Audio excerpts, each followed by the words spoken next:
Righty. Well, thank you all so much for being here today. This is a webinar for the 2024 through 2025 CSP, that is Charter School Program Grant for Subchapter C and D campuses. And this is our third cycle and third competition for our C and D campuses for 2024 through 2025. My name is Nathaniel Johnson, or Nate Johnson. I am the Charter School Program Grant Manager. If you need anything at any point, I've included my email address on this slide. I've also included the names and positions of two of my teammates, Charlotte Werman and Carmen Patrick, as you will be hearing from them throughout the process. So just wanted to take a look at our overall agenda for today. We'll go over our program purpose, the grant overview, the grant and application information, budget and use of funds, including grant management, planning and implementation discussion, and the allowable and unallowable activities. Then we'll go over the review criteria, how these grant applications are scored, as well as priority points and what those are and when they're administered, as well as any next steps. And then we will end with a Q&A. If you have any questions throughout the presentation, please feel free to throw them into the chat. I will address all questions at the end, so if you want to hold it and just come off mute and ask then, that's totally fine, or if you want to ask in the chat, I will address it at that point in time. So we'll start with some background info and the authority and program purpose of the CSP grant. The Texas CSP grant is allowed through Public Law 114-95, the Elementary and Secondary Education Act of 1965, as amended by ESSA, Title IV, Part C. Additionally, it's allowed through the Texas Quality Charter Schools Program Grant, awarded to the Texas Education Agency by the United States Department of Education. And finally, Texas Education Code, Tech Chapter 12, Subchapter C, D, and E, as well as the Texas Administrative Code, TAC 100.1033B13. So the Texas Quality Charter Schools Program Grant was a $100 million grant that was awarded to the Texas Education Agency in the fall of 2020 by USDE. The grant period runs from October 1st of 2020 through September 30th of 2025. So we are getting to the end of that 5-year period. TA awards up to $900,000 to LEAs as subgrantees to open and prepare new charter schools, as well as replicate and expand high-quality charter schools. The overall purpose of this grant is to support the growth of high-quality charter schools in Texas, especially those that are focused on improving academic outcomes for educationally disadvantaged students. So moving on to an overview for this cycle, there's $15,721,865 available for CSP grant awards. This comes out to around 17 grant awards approximately, if all the applicants are asking for up to $900,000, which again is the maximum you can receive in a CSP grant. You do not have to request $900,000, but it is capped out at $900,000. So the grant project period for this cycle, we anticipate it will start on February 15th of 2025. I make all best efforts to ensure it will start on that date. However, there is some instances where we might experience a delay by a day or two, but we are estimating February 15th is when this the grant period will start for this cycle. And this grant will end on September 30th of 2025. Moment, let me admit somebody. There we go. So all grant funds must be spent on or between these two grant dates. So what if let's say your grant start date is February 15th of 2025, that is the first day by which you can start requesting reimbursement for expenditures that are outlined in your approved CSP application. And the last date you can request reimbursement is on September 30th of 2025. So any activities for which you're seeking reimbursement that occur outside of those two dates will not be eligible for reimbursement via this grant. So eligible applicants must first meet the federal definition of a charter school as defined in ESSA. Please note that you must continue to meet that federal definition in all aspects of it to be eligible for a grant award. And additionally, should your campus receive a CSP grant, you must continue to meet every aspect of that federal charter school definition throughout the entirety of the grant period in order to remain eligible for the grant. I'll cover that full federal definition in a few slides. 2, eligible applicants must never have received CSP funds under ESSA. So if other campuses in your district, if you're a Subchapter C charter, or other campuses in your charter network, if you're a Subchapter D charter school, have received CSP funding before, this does not disqualify your campus from applying for funding, so long as the campus for which you are applying has not received CSP funds previously. And finally, you must be one of the following: a Subchapter C or Subchapter D charter school. And we will go ahead and start with Subchapter C. So these are campus charter schools authorized by the local board of trustees pursuant to Tech Chapter 12, Subchapter C, on or before August 30th. My sincere apologies, that is a typo. Let me amend that real quick. That is December 16th of 2024. So that is the application due date. This Subchapter C campus must be authorized by the application due date to be eligible for this competition. So it must be a new charter school or a charter school that is designed to replicate a new charter school campus based on the educational model of an existing high-quality charter school and submits all documentation as stated in the request for application. Additionally, that charter campus must be open prior to Wednesday, September 3rd, 2025, to be eligible to apply for this award.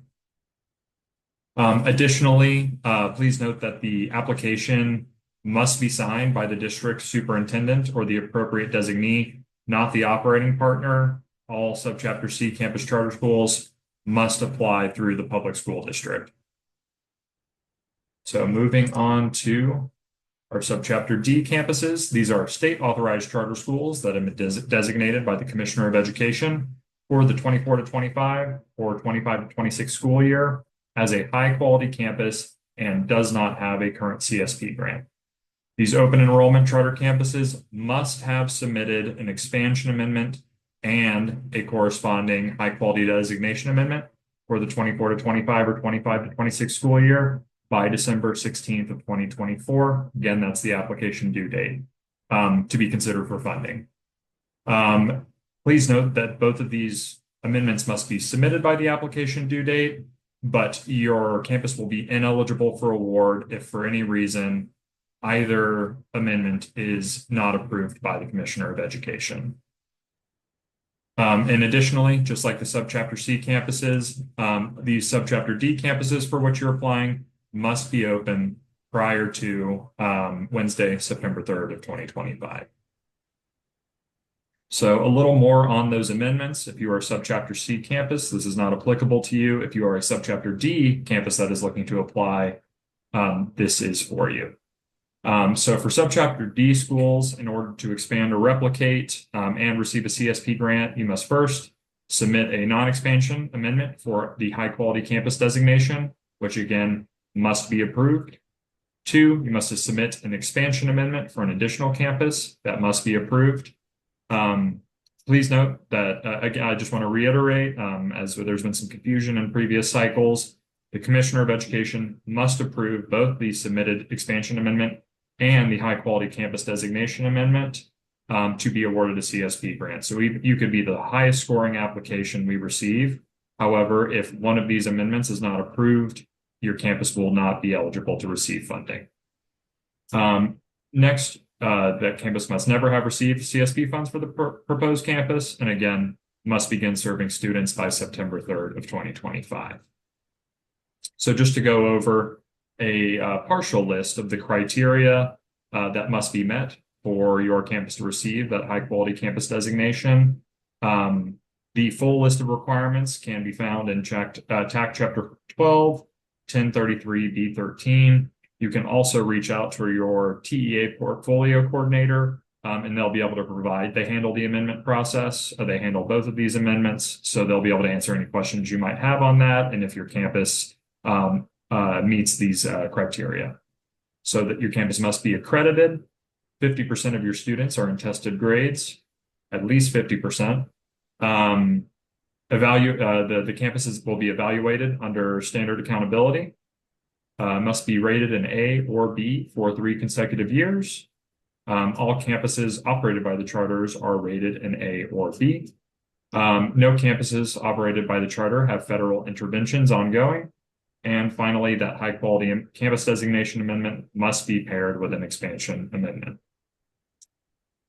So as mentioned earlier, your campus must meet the federal definition of a charter school as defined in ESSA throughout the entirety of the grant period. You must meet it to be eligible to apply, and you must continue to meet it throughout the grant period. So I'm going to give you 30, 45 seconds or so just to read over this slide. This is one of 2 slides containing the federal definition.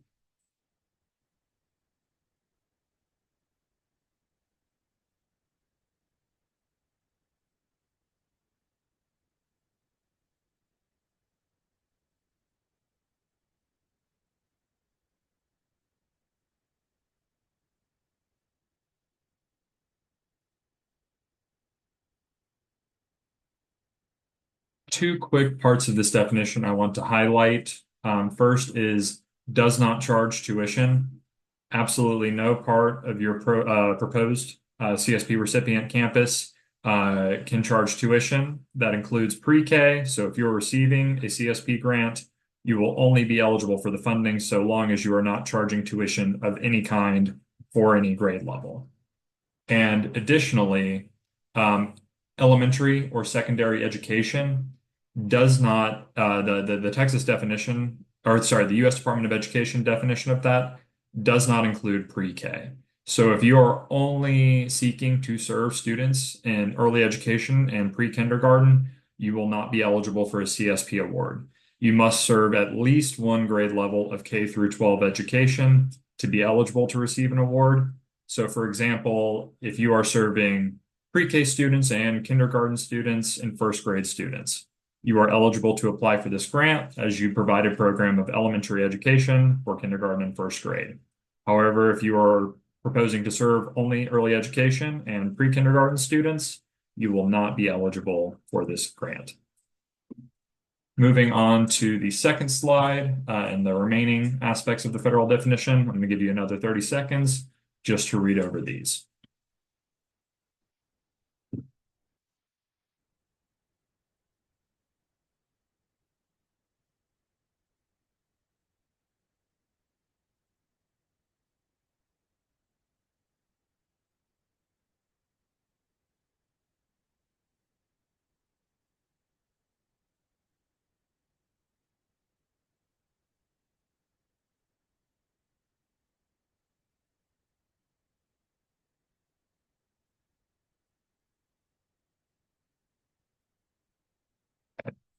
So again, all 13 parts of this definition must be met to apply for the grant and must continue to be met throughout the entirety of the grant period to continue receiving CSP grant funding.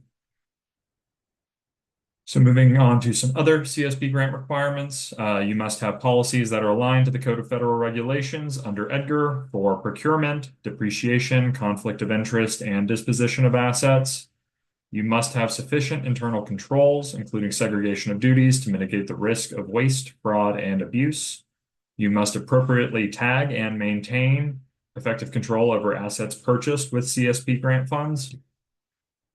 You must comply with the Open Meetings Act, and this ties into our next bullet point. You must have all required postings on your public website for the campus while receiving grant funds. There's more about that in the program guidelines. I personally audit all CSP recipient websites, so please ensure that you have all your statutory required postings uploaded prior to. That way we don't run into too many issues once I conduct those audits every 6 months.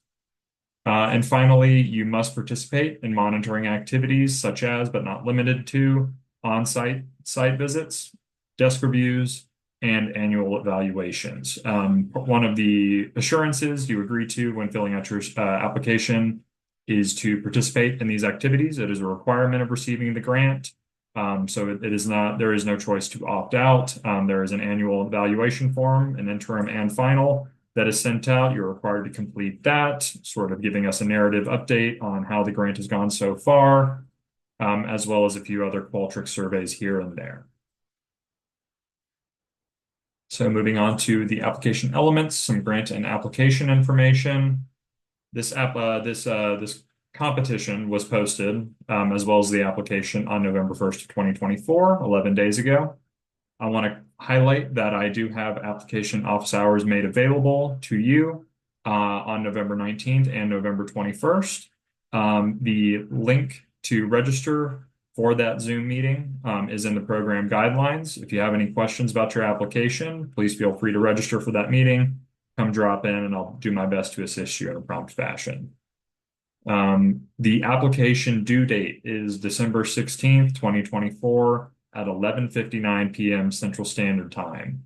So if we receive your application at 1 minute later on December 17th, 2024 at 12 a.m. Central Standard Time, it unfortunately will not be sent off for external review. There's no leeway, there is no extension on that due date. It is a firm deadline. Please have your application and all corresponding attachments submitted by that date and that time. Moving on to our grant start date, again, that is estimated to be February 15th of 2025, and we'll make all of our best efforts to ensure that it is that date. The grant end date is September 30th of 2025. I recognize that most CSP grants are usually 2 years in length. This obviously is not 2 years in length. It's more 6 to 7 months or so to spend down your entire award. Again, this grant that we receive from USDE, from which we fund these subgrants, expires on September 30th of 2025. Therefore, your grant will end on that date. So should you receive an award, you will not have a full 2-year period to spend down everything. The entire award must be spent down by September 30th of 2025. Moving on to some grant processes. So step 1 is going to be completing that CSP grant application. The email to which you will send your application, completed application, and corresponding attachments is found on page 1 of your application. Once we reach that due date of December 16th at 11:59 p.m., TEA staff will then determine the eligibility of applicants. Eligible applicants then have their applications sent off to our external reviewers for scoring. We at TEA do not score your applications in any way, shape, or form. We contract with experienced external reviewers in order to do that. So once we get those applications back from external review, those that meet the cut score will then be evaluated to determine if priority points have been earned. We will discuss the cut score and priority points later on in this presentation. Once those priority points have been added to your application, negotiations will then take place between TEA and Carmen Patrick, our grant negotiator, and you, the applicant. Once those negotiations are complete and you have received approval on your application, you will then receive your notice of grant award, also abbreviated as NOGA. And once your organization receives the NOGA, you can then start requesting reimbursement for allowable expenditures that are aligned to your application through TEA's expenditure reporting application. So some grant timelines and what they mean. The grant start date is the date that you, the LEA, can start incurring costs related to the grant. The NOGA date is the date that the NOGA is approved. Again, that's after negotiations are concluded. And you, the LEA, can start entering expenditures for reimbursement. So let's say that Campus A gets their NOGA 2 months after the grant start date. That subgrantee is able to request reimbursement for any expenses that incurred from the grant start date to the NOGA date, that 2-month period. However, any expenses that are unallowable will not be eligible for reimbursement. So if you are to receive a CSP grant, please make sure that any costs for which you're planning to request reimbursement for that occur between that grant start date and that NOGA date are allowable under the CSP grant and are aligned to your application. We will go over allowable and unallowable costs later in this presentation. And then finally, the grant end date is the date by which you, the LEA, must expend funds and utilize items or services purchased with grant funds. So one thing about the CSP grant is these items must be used before the grant end date. We have run into some instances in the past where grantees have, let's say, $100,000 left at the end of their grant period, and they buy a bunch of school supplies for next year.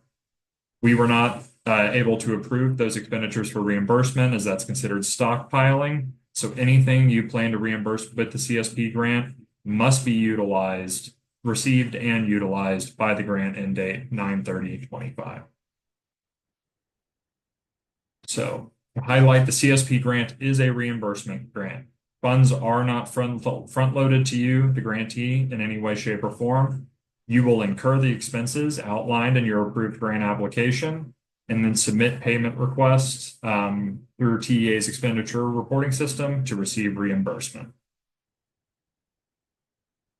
So now we'll go over each of the questions you need to answer in your application part 1 document. So the first narrative section asks you to list up to 3 quantifiable needs identified in your needs assessment. Once you've identified a need that you want to include in your application, you will then create a corresponding plan to address that quantifiable need. So I included a brief example here for y'all. ABC Charter analyzed data from 5 surrounding school districts and determined that economically disadvantaged students in those districts are scoring at least 15 points lower on national and state tests in reading and English language arts when compared to the all students group on those same assessments. My apologies, I forgot to go to the next slide. So this is an effective response. You'll see that they named the data that was used to identify the area of need. They named the student group that was identified as having a need, and they named the gap that was identified when looking at the data. And then for their plan for the addressing need, they stated what would be used specifically to close the gap that they identified in the corresponding quantifiable need. They stated why this plan was chosen, in this case was proven past success. And then finally, they provided clear and specific information about that plan. The next section, you will be asked to describe the summative SMART goal you have identified for your CSP grant. Again, SMART is defined as specific, measurable, achievable, relevant, and timely. This SMART goal will be related to student outcomes and is consistent with the purpose of the CSP grant, which again is to improve academic outcomes for educationally disadvantaged students in Texas, as well as grow the number of high-quality charter schools in the state. The SMART goal is a summative goal, meaning the goal is the desired outcome of the overall grant period. Again, y'all's grant will end on September 30th, 2025. We will also establish quarterly benchmarks that will be used throughout the grant period to determine progress towards that summative SMART goal. So this is a recommendation, not a requirement, but most effective SMART goals are written in the following format: by a specific date, a certain percentage of, could be your entire student body or a specific student group, will achieve a certain level of performance on a specific assessment. So a SMART goal tells us who, what, when, and how much is associated with that goal. So I'm providing 2 examples of SMART goals. One is good and one's not so good. In September of 2025, 80% of all students who are assessed will have achieved acceptable performance on the reading and English language arts examinations that are part of the State of Texas Assessment for Academic Readiness, or STAR. So you see it is specific. It provides the examination that will be taken. It's measurable, 80%. It's achievable, and that 80% of students achieving at this level is ambitious, but it is also achievable. It's also relevant, as this is tied to improving student academic outcomes. And finally, it is timely, and that there is a date, a specific date identified. So then we move forward to what would not be the best example. By December 2024, students in grades 3 through 5 will be reading on or above grade level. So in this example, it's not summative. It does not include any sort of percentage of students. It just says students. And finally, it does not include the specific assessment that will be used. So to highlight, SMART goals should support the overall purpose of the CSP grant, and that it improves academic outcomes for educationally disadvantaged students and increases the number of A and B rated charter campuses in Texas. Next, you will describe 3 to 5 implementation SMART goals that you have identified for your CSP grant. The implementation SMART goals are used to measure your progress towards grant project implementation. Progress measures will be included to determine progress towards these goals throughout the duration of the grant. Next, you will identify the benchmarks that we use at the end of the first 3 grant quarters to measure progress toward meeting the process and implementation goals that you defined for your grant. So the first quarter benchmark will take place between February 15th of 25, that's the grant start date, and go until 4/30/25. Second quarter is 5/1/25 to 7/15/25. And then finally, the third quarter will be 7/16/25 to 9/30/25, the grant end date.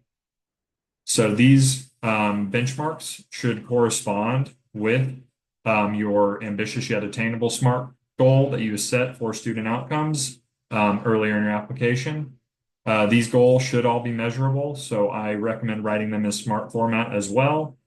And a helpful tip is to backwards plan from your summative SMART goal to put together these benchmarks.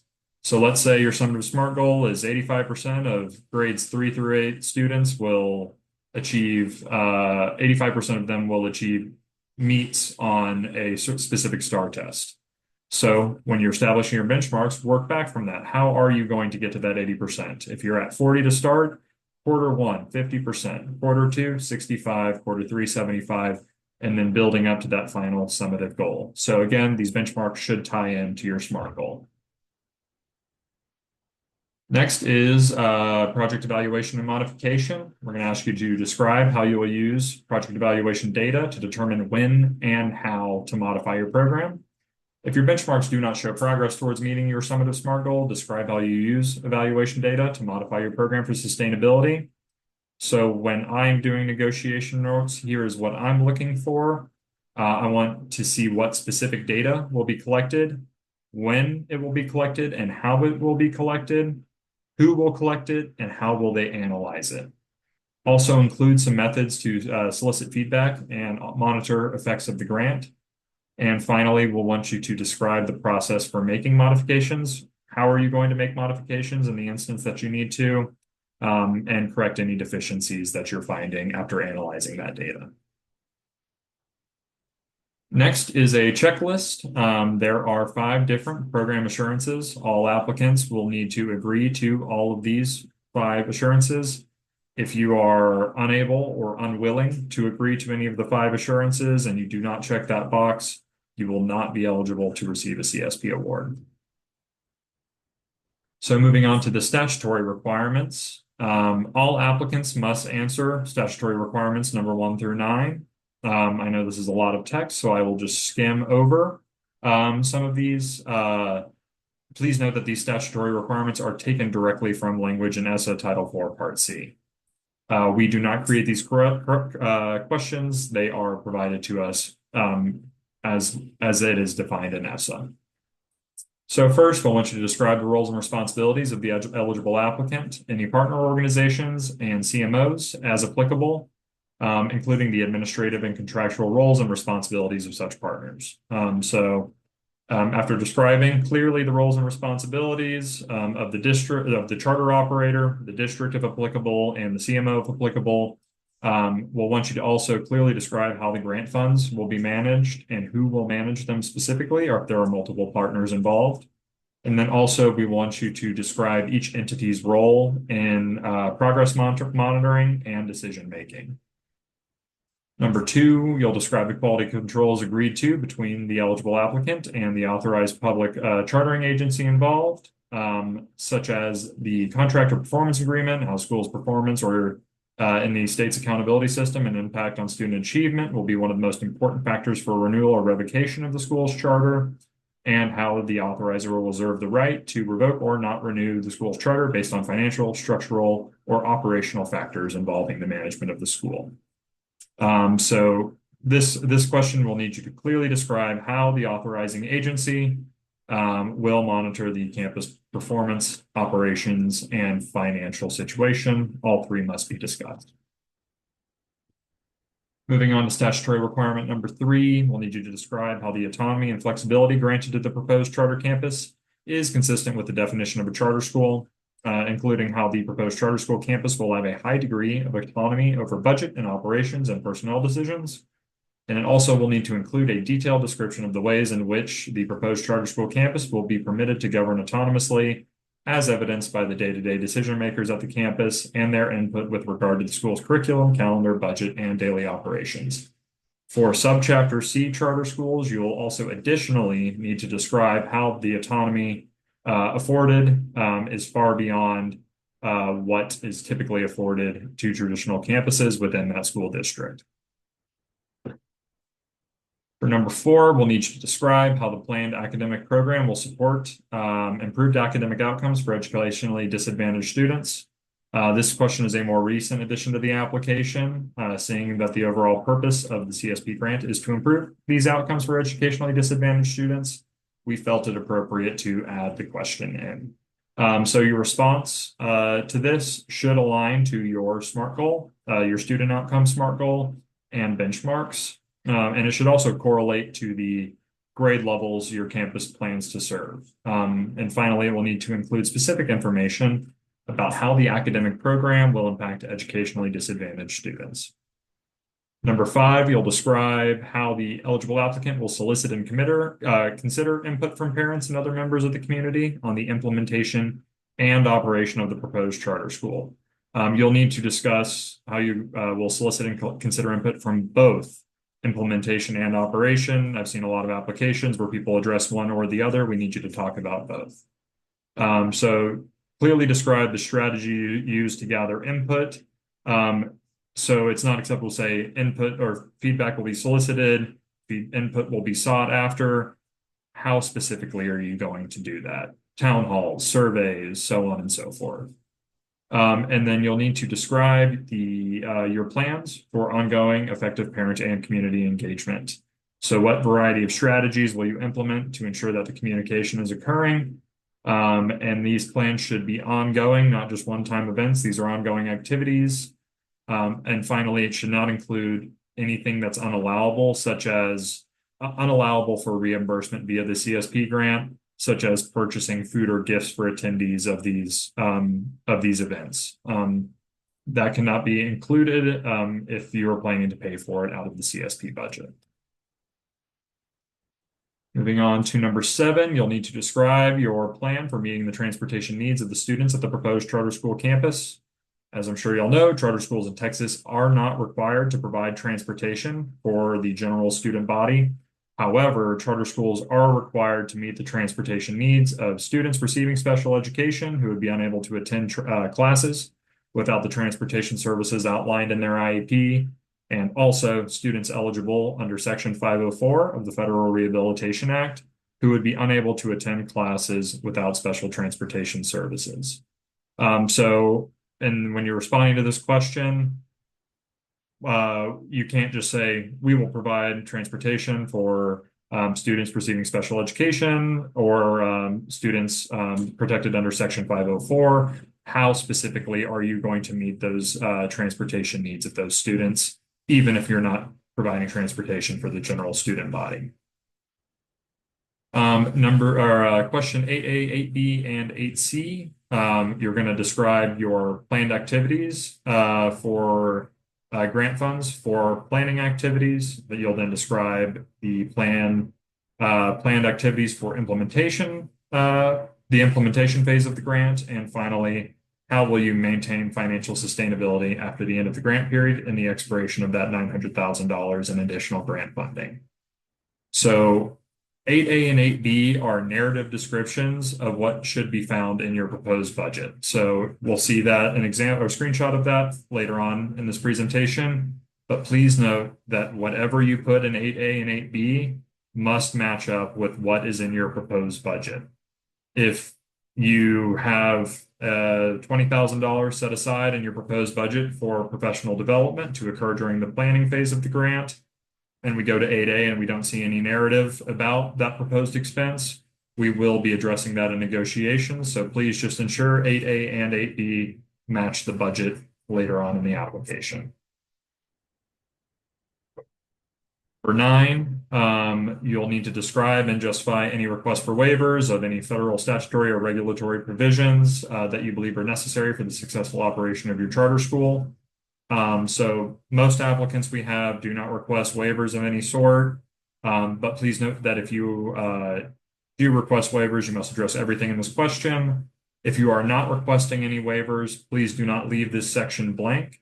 State something along the lines of no waivers will be requested. If this response is blank, we will be flagging that during negotiations. All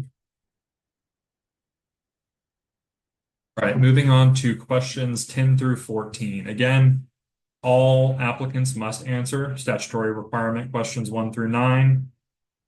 Questions 10 through 14 only need to be answered by Subchapter C applicants. If you are a Subchapter D campus, you will not need to answer these questions. If you are Subchapter C, all of them must be addressed in their entirety.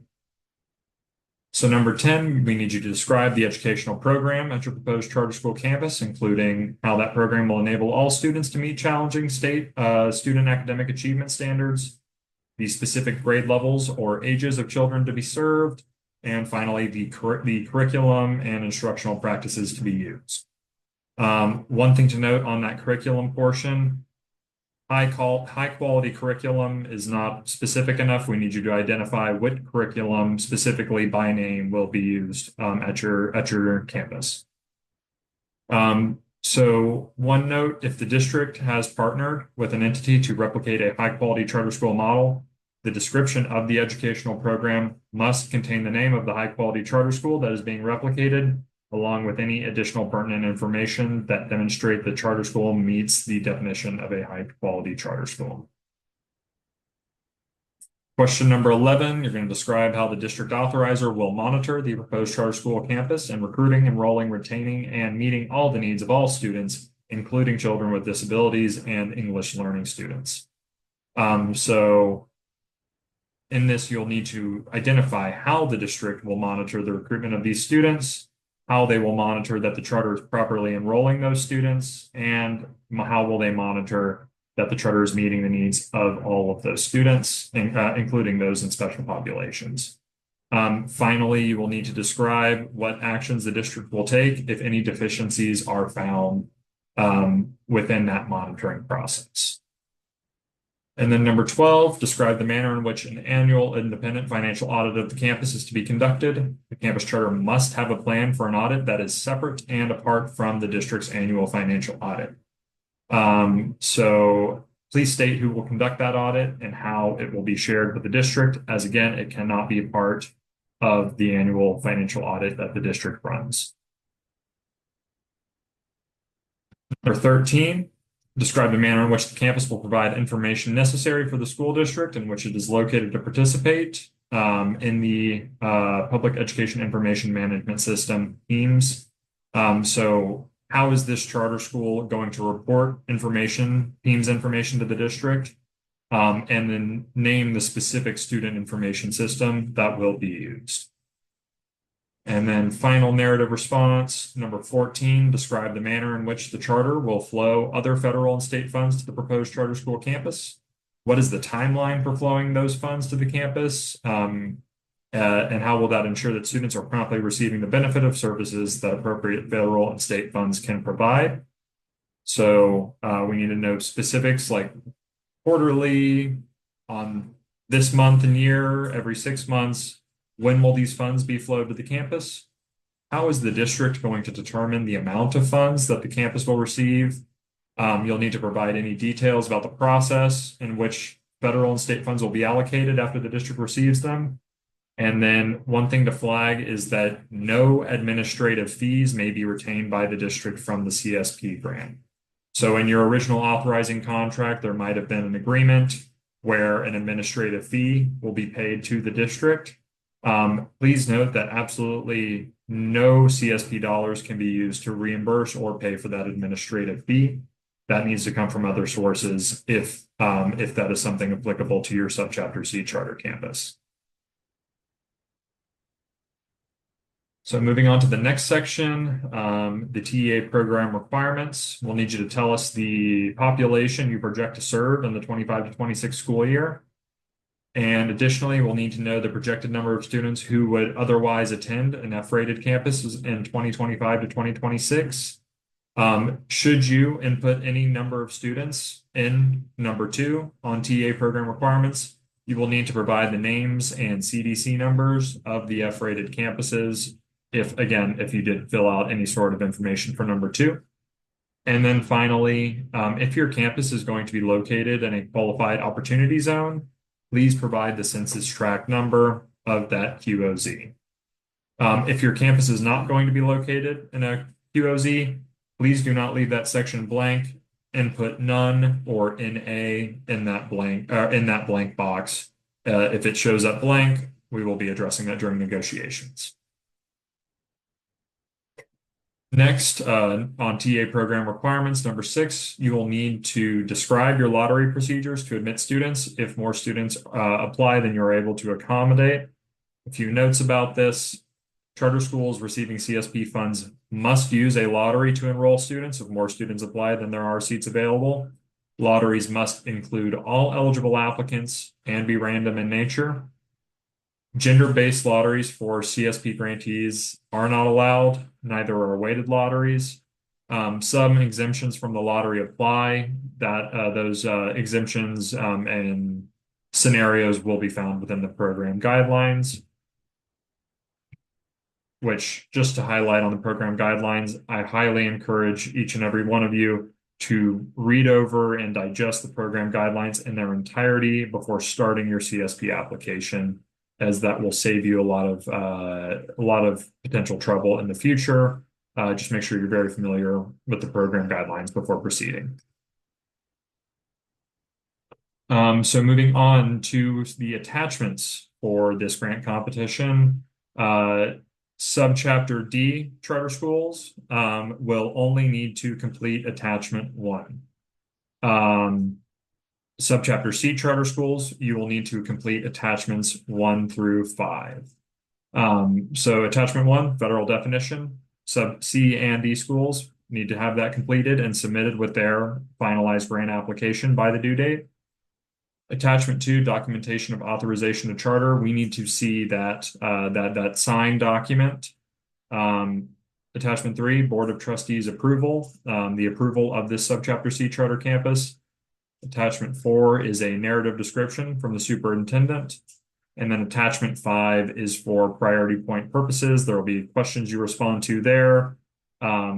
Certain answers will yield priority points for Sub C campuses. Subchapter D campuses, worry not. You have the exact same amount of priority points available to you. They just come from the grant application you fill out.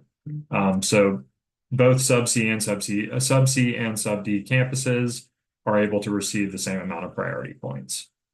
Make sure I'm not missing anything. Okay, moving forward to the budget and use of funds. So some grant management basics before we go over that. The grant start date will depend on when the funding memo is released to the public. Again, we estimate that to be February 15th of 25, but that actual grant start date will be the day in which that funding memo is released. All expenditures and services must take place within the grant period, and all items purchased with CSP grant funds must be utilized before the end of the grant date. End of the grant period, my apologies. Subgrantees will have access to their NOGA and be able to submit requests for reimbursement after negotiations are complete, not before. Requests for reimbursement are entered through the expenditure reporting system and require proper source documentation for approval. This is a change we implemented recently at the direction of the U.S. Department of Education. Any and everything you request reimbursement for, once you submit that through the expenditure reporting system, I will be contacted by the expenditure reporting team, and I'll be reaching out to you for detailed source documentation that provide me with an in-depth look at what you purchased, So I will be sending exactly what I need from you, but I will not be able to approve any reimbursement requests until I have received that source documentation from you and have confirmed that that's all allowable expenditures that are aligned with your approved grant application and budget. Finally, you are able to amend your grant application. What you have approved and finalized after negotiations, you're not stuck with it. So you can submit a grant amendment request. Please note that that grant amendment request must be approved before the proposed activity or budget change can take place. So for example, let's say you didn't budget any money initially for student transportation. And let's say you, after 2 months of having the grant, realize, oh, we should have used some of this funding to purchase a passenger van to transport students to and from school. You can submit a budget amendment, a grant amendment, to request that that change be made. However, you cannot use CSP funds to purchase that passenger van until we have approved that amendment.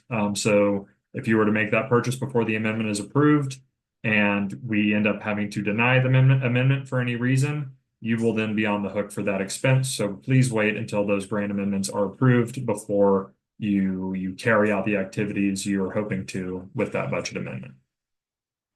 If you have any questions at all about if an amendment needs to be requested, please email me and I can provide you with some documentation to help guide you.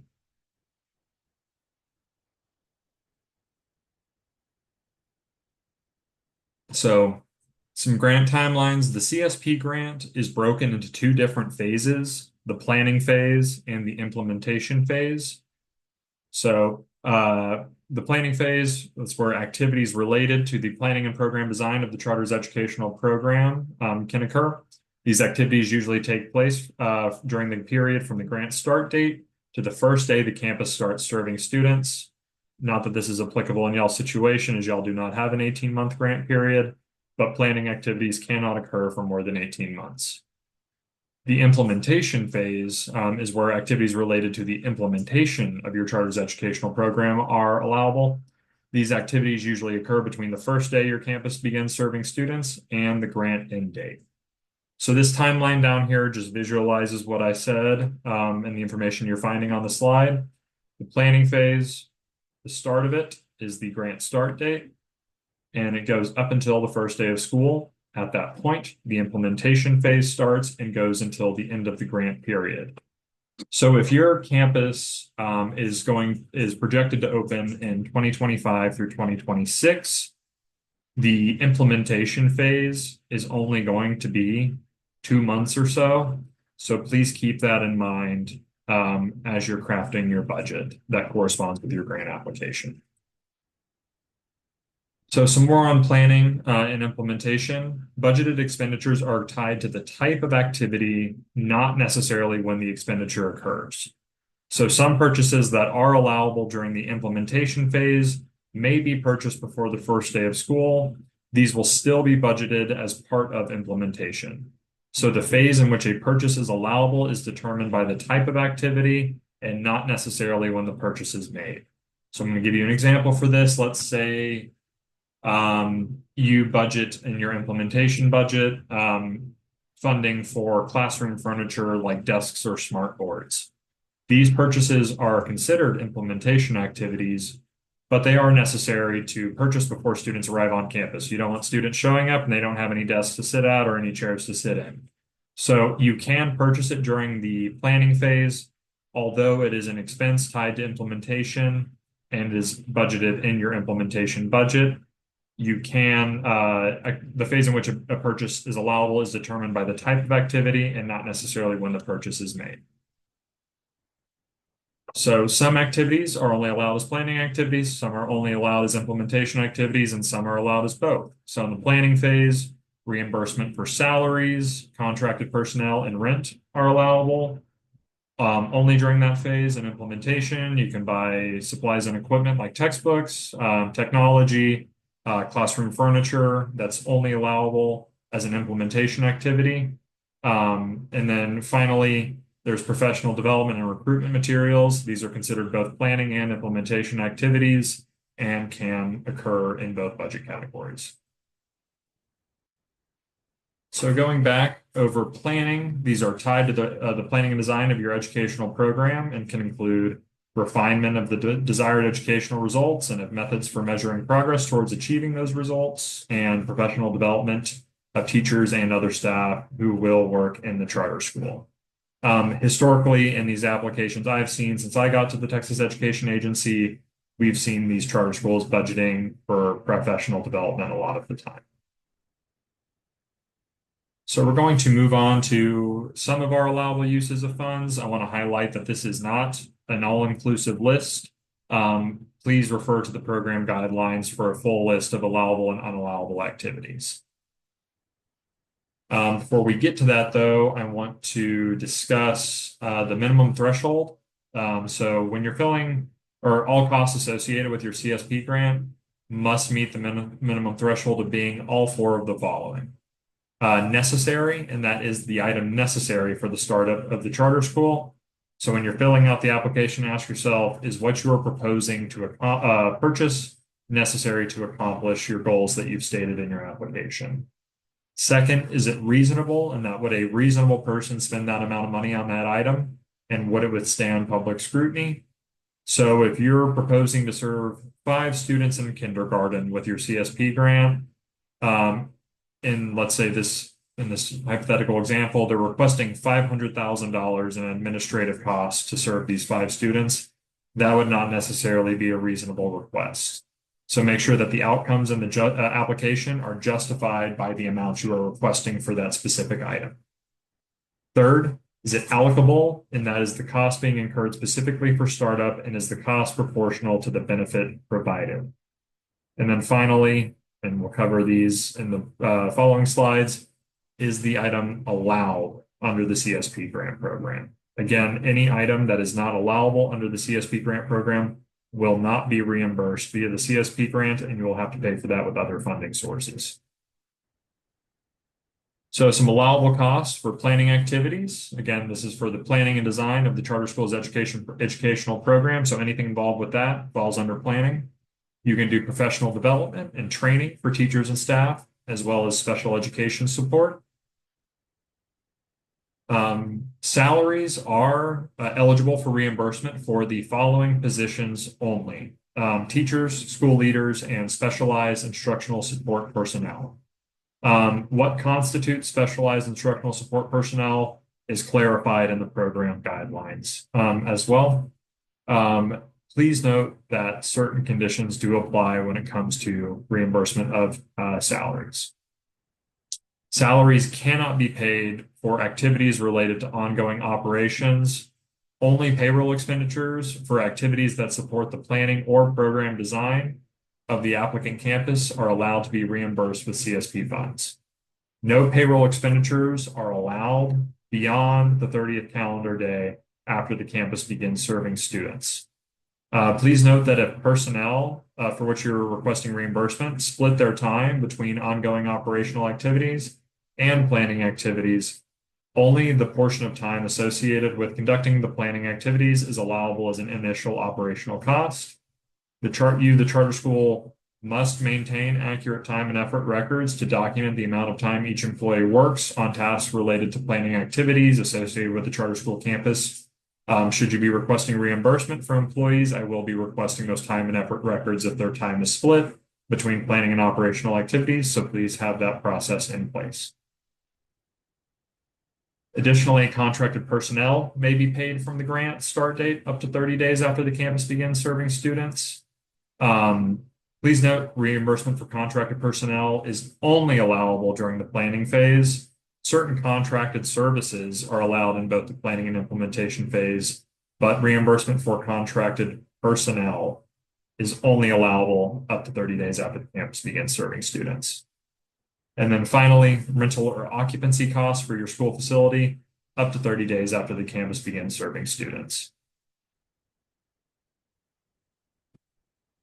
This visualizes what I discussed on the last 2 slides. I know I threw a lot of language saying something along the lines of 30 days after the campus begins serving students. So I wanted to visualize that for you. The planning activities that are salaries contracted personnel, and rent or occupancy costs are only allowed to be reimbursed up to 30 days after the campus begins serving students. So from the grant start date up until 30 days after the campus begins serving students, these activities are allowed. Once you move beyond 30 days after the campus begins serving students, you are no longer allowed to request reimbursement for salaries, contracted personnel, or rental or occupancy costs. Please keep this in mind when you're crafting your budget and corresponding budget narrative. So moving on to some implementation activities. 1 second, let me grab a sip of water. So for implementation activities, one-time startup equipment purchases necessary to implement in charter school, which may include desks, chairs, computers, equipment related to technology, such as smartboards for classrooms, computers and tablets for students, physical education and art equipment, and playground equipment are all eligible for reimbursement via the CSP grant as an implementation activity. Non-consumable supplies and materials for startup activities are allowable implementation activities. These supplies and materials include textbooks, library books, reading materials, and teaching materials. Please note that only non-consumable supplies and materials are eligible for reimbursement via the CSP grant. We will not be able to reduce any sort of consumable materials. So those are items that cannot be reused, such as one-time use student workbooks, pens, pencils, paper, lab kits for a science lab. If they cannot be used more than once, it's considered consumable and is therefore ineligible for reimbursement. So please ensure that the supplies and materials for which you are requesting reimbursement for in your budget are non-consumable and that they have a multi-use lifespan. Moving forward, you can also pay for the installation costs associated with computers, data systems, networks, and telephone systems. These are all allowable implementation activities and are therefore eligible for reimbursement via the grant. Some more allowable implementation activities, one-time startup costs associated with providing transportation to students. So we've had it happen in the past. You can purchase a school bus or a passenger van with CSP grant funds, as long as a one-time expense and not a reoccurring expense. You can also reimburse costs associated with carrying out necessary renovations and minor facility repairs. Please note that these types of budgeted expenditures may require approval from the U.S. Department of Education. This is some guidance that we have received from USDE. So examples of minor facility repairs include repairing a leak in the roof, replacing a broken window, or repairing some sort of HVAC unit. So in essence, these minor facility repairs neither add to the permanent value of the property nor appreciably prolong its intended life, but rather keep it in efficient operating condition. And we'll cover it in the unallowable activities portion, but I just want to highlight it now. Absolutely no construction or cosmetic renovations can be paid for via the CSP grant.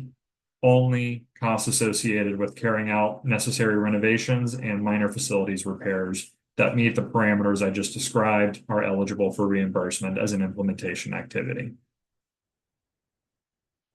Financial management software and training are allowable implementation activities. Please note that these software costs must be a one-time expense. So if it is a subscription service, that is considered a recurring expense and is therefore ineligible for reimbursement. So let's say their software ABC is the financial management software you want to purchase, and you get a lifetime license for $1,000. That is a one-time, non-recurring expense. Therefore, it is eligible for reimbursement via the CSP grant. But let's say you're also considering software XYZ, which they require you to pay $200 per year that you want to access that software. That is considered a recurring expense, not a one-time cost, and is therefore an unallowable expenditure and will not be reimbursed via the CSP grant. You can also reimburse the cost of property insurance to cover equipment purchased with grant funds. So let's say you use CSP funds to reimburse expenses let's say you purchase smart boards and reimburse yourself through the CSP grant, you are then able to request reimbursement via the CSP grant for expenses related to property insurance on those smart boards. However, if the smart boards were purchased using another funding source, not the CSP grant, you are not able to use CSP funds to reimburse the cost of the property insurance for those. So to highlight, only equipment purchased with CSP grant funds can have expenses paid out for the property insurance on that equipment. And finally, other appropriate non-sustained costs that cannot be supported from other sources. So when it comes to budgeting allowable costs, the CSP funds, grant funds, and the budget will be divided into planning cost and implementation cost. So please keep in mind the phase in which an expenditure or activity is allowed when creating the budget. And I recognize that planning versus implementation, this might be your first time hearing about it. It might be a little confusing. So I just want to highlight a great resource that we've developed in the past year. The planning and implementation guide has already been posted to the grant opportunity. You'll find it where you find the program guidelines. It's an incredibly detailed document that will help you determine if an allowable expense falls under the planning activities portion of the budget or the implementation portion of the budget, or if it can fall into both. So we highly, highly recommend you utilize this resource as you complete your grant application, specifically the budget. So big highlight overall, the CSP grant supports the planning, program design, and initial implementation of a public charter school. All expenses for which you will request reimbursement must be one-time costs, not recurring expenses. So moving on to some unallowable uses of funds.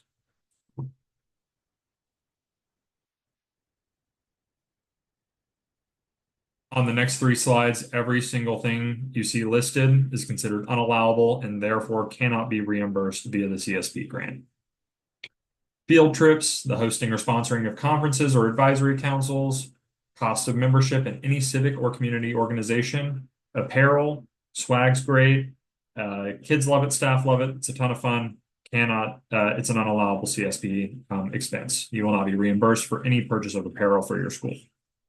As discussed earlier, salaries or contracted personnel beyond the first 30 days after the campus begins to serve students is unallowable. Additionally, no debt service or lease purchase. Again, as discussed earlier, you cannot request reimbursement for any rental or occupancy costs for the school facility beyond the first 30 days after the campus begins serving students. No purchase or lease of land or real estate. No construction or cosmetic renovations. Again, necessary renovations and minor facilities repairs are allowable, but no general construction or cosmetic renovations will be reimbursed via the CSP grant. Again, consumable instructional supplies and materials are ineligible for reimbursement. If it is non-consumable and that it can be reused multiple times, that is allowable. But if it is consumable and that it has a one-time use lifespan, it is ineligible for reimbursement and unallowable under this grant program. Accounting, bookkeeping services, except for the purchase of accounting software to comply with FAR, is unallowable. And one last slide. You cannot fund annual audit services, any sort of food whatsoever, whether that be for staff, students, teachers, parents. No food expenses whatsoever can be reimbursed via the CSP grant. No property and liability insurance unless it is covering equipment reimbursed with CSP grant funds. No interest on loans, no deposits of any kind, whether they be security or service. No purchase of religious instruction, materials, or insignia, and no extracurricular activities such as UIL competitions or any athletic programs that are not required as part of the state PE program. So we've gone over all these allowable and unallowable expenses, and I've been talking at you for some time now. So I'm going to give you about 30, 45 seconds to read over this example, and I'd like for you to drop in the chat if you think these are allowable expenditures or not. go ahead and give you all 30 seconds now.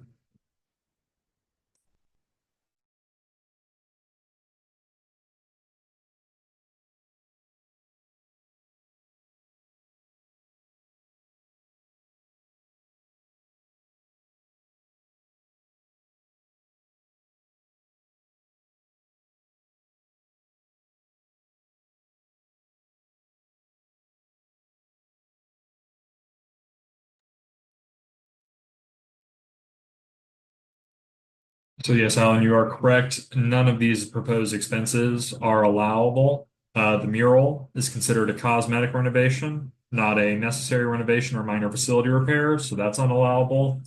Additionally, the plan to purchase t-shirts for the staff and water bottles for students that have the school logo design on the back, that's great, but unfortunately, it is not eligible for reimbursement via the CSP grant, as it is an unallowable expense.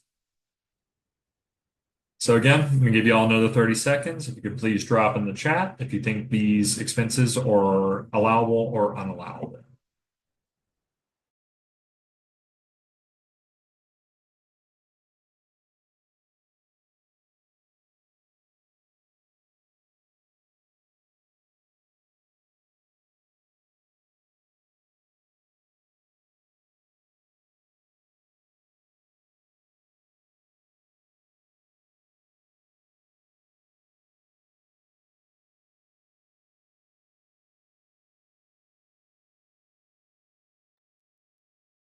Appreciate you taking a shot though.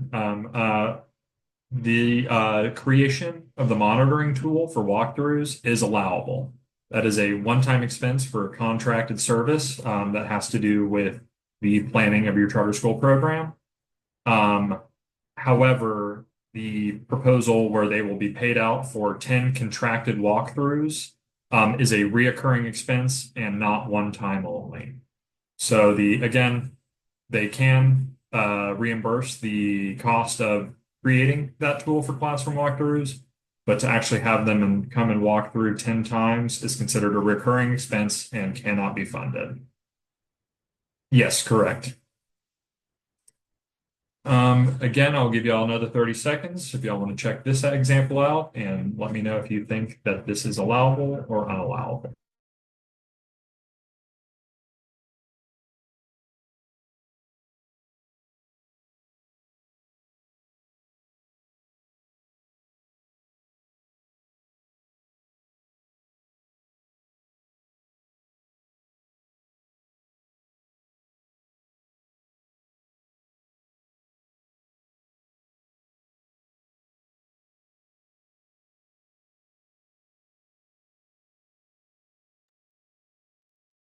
Yes, that is correct. The food is unallowable on all fronts. It doesn't matter who it's for, when it's going to be consumed.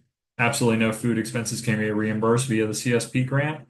However, the printing of brochures and the purchase of ad space in the local newspaper is allowable so long as it includes information on how to enroll in the campus and states that the charter school is tuition free.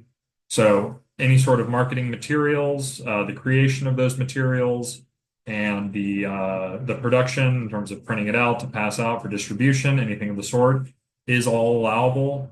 One caveat is that all of those marketing materials must include information on how to enroll, and then second, it states that the school is tuition free. And then I have one more example for y'all, and we'll finish off these last few slides.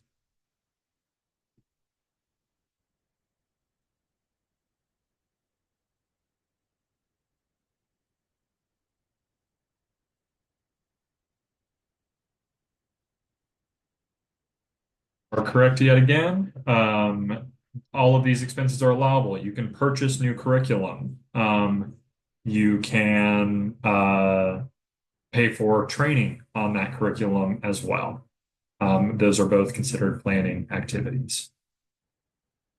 So I just want to go over some grant resources and highlight a few things for you. So this is a screenshot from the grant opportunity for which this webinar is for. Anything you need in terms of filling out your application or any information you desire to know can be found within this grant, this web page. So again, I'm sure I'm being annoying about at this point. Please read the program guidelines in their entirety before beginning your application. It will provide you everything you need to know. I'm happy to clarify anything, but please do read all of the program guidelines. And as mentioned earlier, you see this bottom attachment is the planning and implementation guide, which covers allowable costs and which activity, whether it be planning or implementation, that they're aligned with. I highly recommend you also read over that resource before beginning your application and then utilize it when you are creating your budget. So moving on to review criteria and priority points, starting with our standard review criteria. Again, as mentioned earlier, a lot of these CSP application questions come straight from USDE. So we have the same standard review criteria across the board for all of them. So the identify address needs section, 10 points, measurable goals and progress, 10 points, project evaluation and modification, 5 points.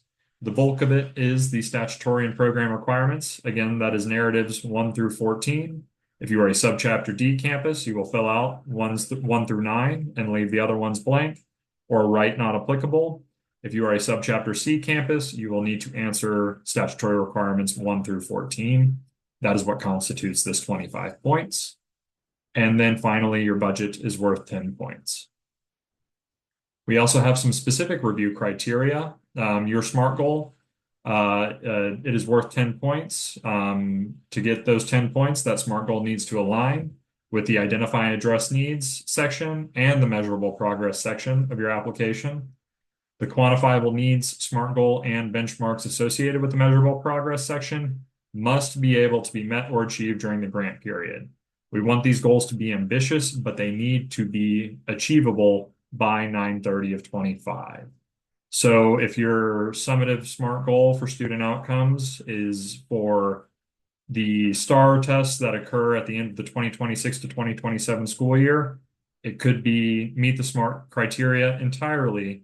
However, it needs to be achievable during the grant period. Since the grant ends 9/30 of 25, the grant will be long over before you have those results. So please make sure that everything in the quantifiable needs, SMART goal, and benchmark sections are able to be met or achieved by 9/30/25. So we take our standard review criteria worth 60 points, our specific review criteria worth 10 points, and that totals to 70 points available for each application during external review by those reviewers we contract. So we do have a cut score for your application to be considered for funding prior to the awarding of priority points. You must score at least 70%. So that is 49 out of the 70 points available. If you are at 49 points or higher, you will move on to the priority points portion of the application reviews. If you do not score 49 or higher, unfortunately, your application will be removed from consideration for funding. So I've talked about priority points earlier. Both Subchapter D and Subchapter C campuses have different priority points available to them. However, they both total to 40. So for our Subchapter D campuses, at least 50 students will be in the tested grades by year 2 of the grant. The percent of students that would otherwise attend an F-rated campus is worth 20 points. And your proposed charter school opening within a qualified opportunity zone is 10. So that totals up to 40. And then for Subchapter C priority points, the strength of district authorizing practices is 10 points, the strength of the operator, 15 points, strength of need and community demand, 5 points, and the proposed charter school opening in a QOZ is worth 10 points. So the data to evaluate priority points for Subchapter C charters will come from Attachment 5. The responses in Attachment 5 will be supported by Attachments 2 through 4. Again, just to remind you, Attachment 1 is required for both Subchapter C and Subchapter D campuses, and then Subchapter D campuses will need to submit Attachments 2 through 5 as well. So when we total the standard review criteria, specific review criteria, and priority points, each application can receive up to 110 points. And then we move on to selection for funding. So grant awards are generally made with the highest scoring application and continue on to the next highest scoring application until funds are exhausted or until the applications with a minimum percentage score or higher are funded, whichever is the case. So to uh, sort of create a visual for this, let's say we have 25 applicants for this competition. All 25 applicants meet the cut score. We will rank everybody, and generally 1 through 17, since we have 17 awards available, will receive an award. And then after that, people will no longer receive the award. On the flip side, if we have less than 17 applications, anybody meeting the cut score, since we have less than 17, as long as the cut score is met, should receive a grant application. So in terms of next steps, again, on November 19th and November 21st, I will be hosting application office hours. These office hours are optional. They are not a requirement to receive a CSP grant or to submit an application. It's just a space that I leave in my schedule so that you can come and we can talk virtually, face to face, and get those questions answered. So if you would like to register for these sessions, the link to do so can be found within the program guidelines. Again, if you're not able to attend any of these office hours, but you still have questions, I will be providing an email address and a few slides for you to send questions to. So frequently asked questions. I collect every question that is asked about me for this grant opportunity that I've received from the day it was posted up until November 26, 2024. I will then take all questions I've received from 11/1 to 11/26 at noon, and I will compile all of them into one document. I'll provide detailed answers for each question I receive, and then that FAQ document will be posted to the TEA Grant Opportunities page, and you will find it added right here underneath application and support information. This is where that FAQ document is going to be posted. So the application due date, again, is December 16th, 2024 at 11:59 p.m. You will need to submit that application and any corresponding attachments via email to competitivegrants@tea.texas.gov. That email address can be found at the top of page 1 of your application. And again, the anticipated grant start date is February 15th of 2025, and the grant end date will be September 30th, 2025. That all being said, I'd like to open up the floor. Feel free to drop them in the chat or just come off mute and ask me any questions. If you're like me and questions come to you as soon as the opportunity to ask them has gone away, feel free to shoot them via email to charterschools@tea.texas.gov, and I will get that included in that FAQ document. But I'd like to open up the floor. Dr. Say, if you have any questions for me. Well, you know that I'm going to have questions, Nate. That's just the nature of who I am, right? So this grant, cycle 3, is February of 25 through September 30th of 25. Yes, sir. One of my schools is wanting to open a new campus. That campus won't open until August of 25. So when we're setting SMART goals, it's almost impossible to set a SMART goal. Well, it will be impossible. You even made this statement to set a SMART goal that's related to student achievement that's measured by the state accountability system. You see what I'm saying? Yes, sir. I do recognize that that is a problematic, and I want to just flag that it is not ideal that this grant period is so short. To say that these SMART goals do not have to be STAR related. Most people choose STAR related SMART Sure. goals, but there are a bunch of different sort of interim assessments that can be used as long as that goal is achievable within the grant period. So since the end date is 9/30 of 2025, if there is like a certain benchmark you want to hit on whatever benchmark you may be administering, and since the school is not opening until then, when reviewing these grants, and I will be informing the external reviewers that these schools will only technically be in operation for 2 to 3 months tops Right. before the end of the grant period. So they'll have that information going forward. So it is going to alter how these goals and benchmarks are written. However, we are taking into account that you are only going to be up and running for 2 months tops, 3 months Yeah. tops prior to. So it won't count against you that there is not really a truly summative goal you can meet to, since there's going to be At so little least time. at least in the sense of student achievement, there Yes, might sir. be a summative.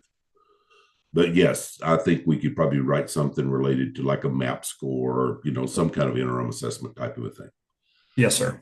I didn't see anything where the percentage of economically disadvantaged kids is even mentioned in the grant application, and it wasn't on the review criteria. So, am I safe to assume that that's not going to be a criteria? As mentioned earlier on, the overall purpose of the grant is to support the improved academic outcomes for students with educational disadvantages. So it's we don't necessarily like say like you need to serve X amount of percent of students from that background, so on and so forth. We just need to see some mention of it. So some people tailor their SMART goals to break Mm-hmm. down like our students who are economically disadvantaged will achieve at this level, or in their quantifiable needs section, they'll talk about the scores of economically disadvantaged students are X points lower Right. than, and we have that question about how specifically, I think it's statutory requirement number 4, where we ask you to specifically describe how you plan to support not only the academic outcomes for all students, but specifically those with educational disadvantages.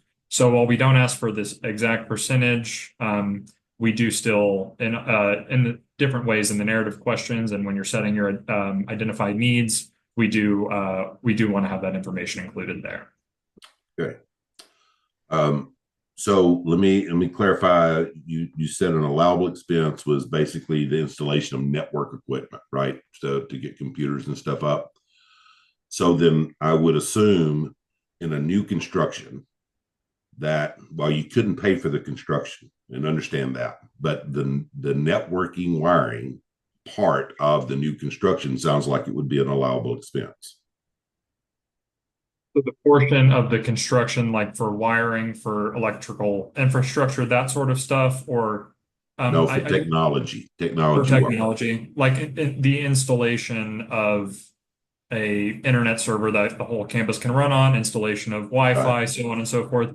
That's allowable in terms of like the wiring to enable that to happen in the new build. That's not allowable, but in terms of like the actual Um, devices that this campus needs to run, whether that let me just head back up to that slide real quick. yeah.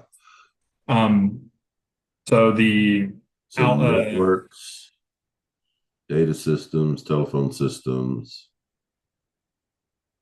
So networks wouldn't be considered like. Of course, I don't even know if they do it anymore. Back when I was a school superintendent, we put Cat 5 cabling all through our, so that we could hardwire. But I think now they're wireless access points. Yes, sir. Would the wireless access points be probably considered allowable? Yes, sir. Since like this falls under implementation, so anything that Yeah. you need to implement your charter school program, we all need internet at some point to make these charter schools happen. So if you're needing to install access points throughout different parts of the building, that is allowable. But in terms of, again, like the actual physical wiring, electrical wiring of the building, not allowable. But networks, routers, systems, that sort of stuff is Those are allowable. reimbursable as an implementation activity. All right. And then last question, and I'll quit bugging you. Okay. You find. At least I'll quit bugging you on this call. I may have to, I'll have to email you or whatever. Um, so when I've done CSP grants for startup charter schools, which is a part of their charter school application, right? It tells us there's a clarification when it talks about personnel and salaries and payroll that you can only pay for personnel if they're in planning activities. Even that 30 days, right? That 30 days that you can, the grant says that you can pay them, you still can only pay them for their planning activities to institute the program. Yes, sir. Okay, so that still is the case with this grant as well. Is that right? Yes, sir. That has not changed since I've arrived. I doubt it will change. No. Unfortunately, a lot of people flag that it would be helpful if general salaries could be paid, but as far as Sure. we've been instructed, it is for now only planning activities, the portion of their time that's associated with those activities for which reimbursement can be requested. Yeah, I can't tell you the number of school leaders that budget in the first month's payroll for all of their staff. And I tell them, no, you can't do that because your teachers are not planning anymore. They're implementing now. So okay, that's all my questions, buddy. Thank you. That was helpful. Of course, glad I can be of help. And as always, I'm going to put that email back up there. Any questions that come up in the future, send them directly to me or send them to this email, and I'll get back to you as soon as I possibly can. Sounds great. And I'll see you in December for the reviewer thing. Yes, sir. Appreciate Uh, you signing. you bet. Not a problem. Have All a good right. one. Of Thanks, Nate. course. Hi, Nate. I'm Sabina Harvey from MGT, an educational consulting firm. I have a question from the vendor standpoint. I'm curious to know about other ways, from what you've mentioned. I know training and tool creations are ways in which we can support campuses or districts. Are there other ways in which, from what you've identified, that we can connect with these schools? The planning and implementation guidance, which will allow me to show you sort of like a more examples of the contracted services that can occur. Yep. Let me just reshare my screen. As soon as I figure out how to do that. There we go.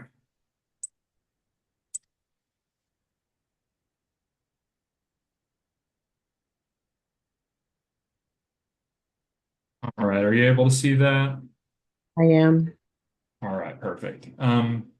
So if we go down into contracted services on the planning and implementation guide, again, as we just discussed, the cost of technology installation, instructional staff training, instruction and curriculum development, teacher and leader evaluation tools, or just the conducting of those evaluations, um, technical consulting services, and then anything related to outreach and recruitment are also allowable.